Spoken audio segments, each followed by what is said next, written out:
वो जो लड़की फोटो में खड़ी है वो मेरे पापा के बुआ की बेटी की बहन की पोती है। अब वो लड़की कौन है? ऐसे सवाल अक्सर हमने एग्जाम्स में देखे हैं। हमारे ब्लड रिलेशन के क्वेश्चंस बहुत ज्यादा दिमाग का दही कर देते हैं जब इस तरीके के सवाल आ जाते हैं। तो ऐसे क्वेश्चंस को कैसे हम ओरली कर सकते हैं, वो भी बिना पेन पेपर के, वो भी चुटकियों में, ये मैं आपको आज सिखाने वाली हूं अपने आज के इस सेशन में। तो नमस्कार साथियों, स्वागत है आप सभी का हमारे और आपके YouTube चैनल एसएससी लैब पर, मेरे यानी स्वप्निल अग्रवाल के साथ। आज के इस वीडियो में किस तरीके से हम ब्लड रिलेशन के क्वेश्चंस को करेंगे ये सीखते हैं। तो जैसे कि मैंने अभी आपको बताया, एक सवाल, इसी तरीके के सवाल आपके एग्जाम्स में देखने को मिलते हैं। अब इन सवाल को सबसे अच्छा तरीका है करने का कि आप इन क्वेश्चंस को, पहली चीज तो देखो यार, हम भारतीय लोग हैं, हमारे रिश्ते बहुत सारे होते हैं। हमारे बुआ भी हैं, चाचा भी हैं, मामा भी हैं, मामी भी हैं, नाना नानी, बहुत सारे रिश्ते हैं हमारे, और इन सारे रिश्तों को हमने खुद जिया है। तो अब अपने आप को अगर हम मान के इन क्वेश्चंस को करें, यानी कि ये जो भी सिचुएशन दे रखी है उसको हम अपने ऊपर अप्लाई करके करते हैं, तो हमारे लिए ये क्वेश्चन ज्यादा आसान हो जाता है, क्योंकि इससे हमें क्या लगता है? अपनापन। अरे ये तो मेरी ही जिंदगी की लग रहा है, बात कर रहा है। तो ऐसे क्वेश्चंस को हम करेंगे अपने आप को समझ के। क्वेश्चन में स्टेटमेंट जब दिया होता है तो क्वेश्चन के स्टेटमेंट को हम मैं से शुरू करेंगे हमेशा। मैं, या फिर माइन, या फिर माय, या फिर मेरा। क्वेश्चन में हमको जहां पे ये शब्द दिख जाएं, वहां से हम क्वेश्चन को सॉल्व करना शुरू करते हैं, और वो भी ओरली करेंगे। आइए चलिए देखते हैं। जैसे कि क्वेश्चन हमको दे रखा था, एक व्यक्ति की तस्वीर की ओर इशारा करते हुए सक्षम ने कहा, वह मेरे पिता की इकलौती बेटी। अब समझो, आपके पिता की इकलौती बेटी यानी कि आपकी बहन, पिता की बेटी तो आपकी बहन लगेगी। मेरे पिता की इकलौती बेटी यानी कि मेरी इकलौती बहन, मेरी इकलौती बहन की इकलौती बेटी है। अब इकलौती इकलौती सिर्फ कंफ्यूज करने के लिए दिया है। मेरे पिता की बेटी यानी कि मेरी बहन की बेटी है। बहन की बेटी कौन लगती है भाई? भतीजी लगती है। सक्षम का तस्वीर में दिख रहे व्यक्ति से क्या संबंध है? वह लड़की सक्षम की भतीजी है। तो सक्षम उसका कौन होगा? सक्षम उसका मामा होगा, मदर्स ब्रदर यानी कि मां का भाई। सक्षम उसका मामा लगेगा। तो हमने क्या किया? ओरली क्वेश्चन को किया, बिना पेन पेपर के किया, और वो भी चुटकियों में किया।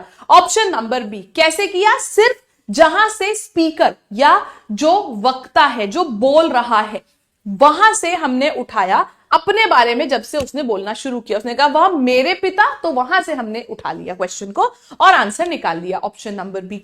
आइए चलिए इसी तरीके से चलते हैं अगले सवाल पे। अगला क्वेश्चन क्या कहता है? एक लड़की की ओर इशारा करते हुए अभिषेक ने कहा, वह मेरे दादाजी की इकलौती संतान। दादाजी की इकलौती संतान, वो अपने पिताजी की ही बात कर रहा है। दादाजी कौन लगते हैं? पिताजी के पिताजी।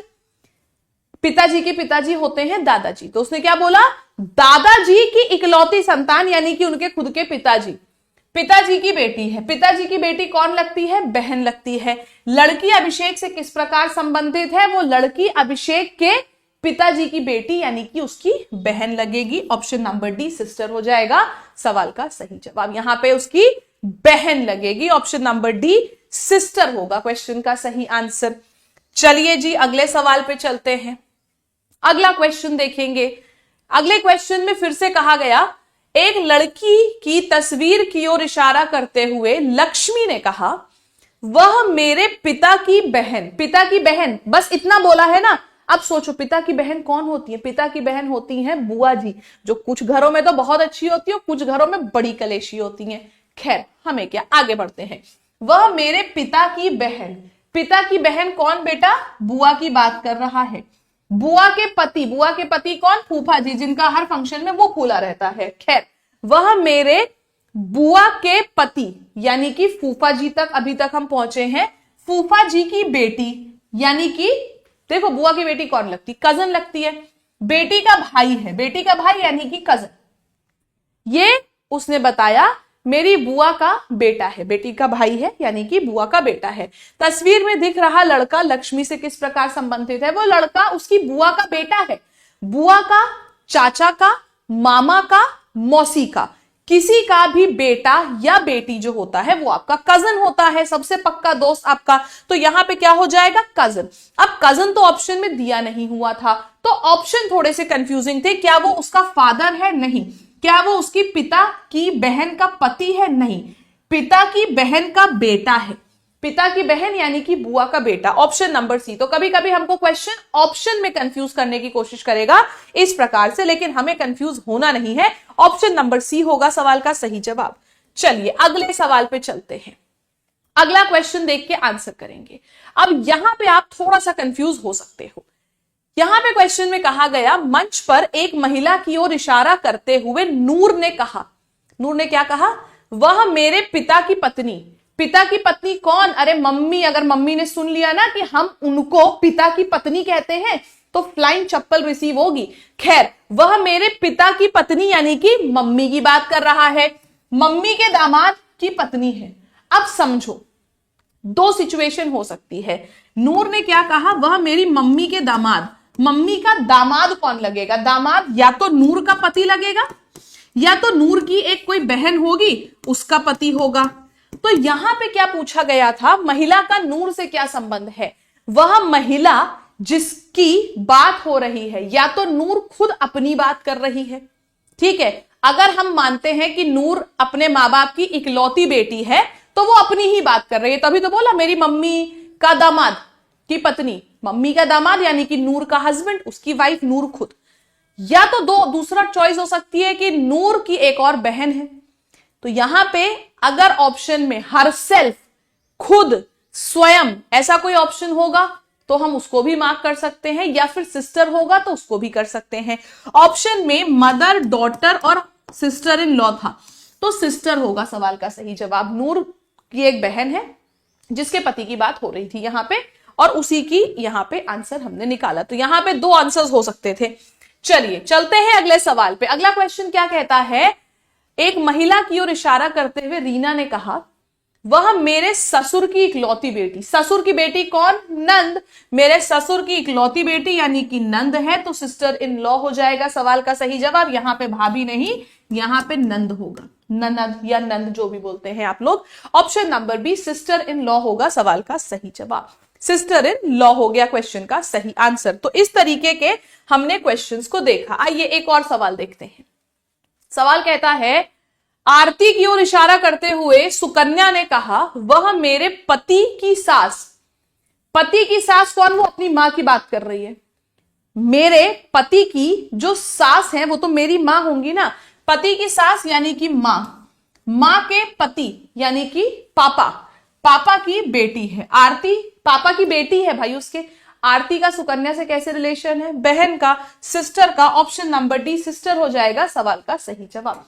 तो आपने देखा इस तरीके के जो सवाल है ब्लड रिलेशन के जो हमसे पूछे जाते हैं एग्जाम में, उनको करने का जो सबसे अच्छा तरीका है, जो सबसे शॉर्टेस्ट मेथड है, वो मैंने आपको आज के इस ट्रिक के वीडियो में दिखाया। अब आप में से जितने भी स्टूडेंट्स ऐसे हैं जो यहाँ पे पहली बार मेरा ये वीडियो देख रहे हैं, पसंद आया है तो लाइक करिएगा।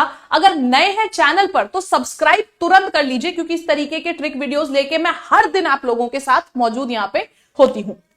और अगर आप में से कोई भी ऐसा स्टूडेंट है जो आरआरबी ग्रुप डी की तैयारी कर रहा है, तो उसके लिए हमने हमारे एप्लीकेशन, लैब और हमारी वेबसाइट lab.live पर कई सारे बैचेस लॉन्च किए हैं, जिसमें से एक सबसे अच्छा फास्टेस्ट रनिंग और ट्रेंडिंग बैच है जिसका नाम है रफ्तार बैच। इस बैच में हम आपको रेलवे ग्रुप डी की पूरी तैयारी करा रहे हैं, बेसिक से लेके एडवांस लेवल तक की। लाइव क्लासेस होंगी आपकी 200 से भी अधिक घंटों की। आपको रिकॉर्डेड क्लासेस मिलेंगी पहले से ही, प्री रिकॉर्डेड की। अगर किसी को रिकॉर्डेड देख के अपना कंप्लीट करना है सिलेबस, तो वो रिकॉर्डेड देख के भी अपना सिलेबस कंप्लीट कर सकता है। और सबसे जरूरी चीज जो आपको यहां पे मिलने वाली है वो होगे फ्री टेस्ट इस बैच के अंदर। तो ये बैच को ज्वाइन करने के लिए आप हमारा एप्लीकेशन या हमारी वेबसाइट पे जा सकते हैं। रफ्तार बैच आपको दिख जाएगा। रफ्तार बैच पे आपने क्लिक किया, यहां पर जाने के बाद आपको बहुत सारी चीजें मिल जाएंगी जैसे कि मैंने अभी आपको बताया। लेकिन सबसे खास बात जो आपको यहां पर मिलेगी इस बैच में वो है बम्पर डिस्काउंट। 2500 का ये बैच आपको 549 का मिल रहा है, और अगर आप लैब 312 कूपन कोड का इस्तेमाल कर लो तो आपको इस पर भी 2% डिस्काउंट, तो एक्स्ट्रा डिस्काउंट मिलेगा, 2% एक्स्ट्रा डिस्काउंट मिलेगा और साथ ही साथ 5000 से भी अधिक क्वेश्चंस की एक फ्री ई बुक मिलेगी आपके पूरे जीएस के सिलेबस को रिवाइज करने के लिए by using the code lab312। तो आप इस कूपन कोड का इस्तेमाल करके इस बैच को ज्वाइन कर सकते हैं। और अगर पसंद आया है वीडियो तो कमेंट सेक्शन में जरूर बताइएगा कि कैसी लगी ट्रिक्स, एंड मिलते हैं कल फिर से एक बार एक और बहुत बेहतरीन वीडियो के संग। तब तक के लिए बाय बाय, टेक केयर, जय हिंद, जय भारत।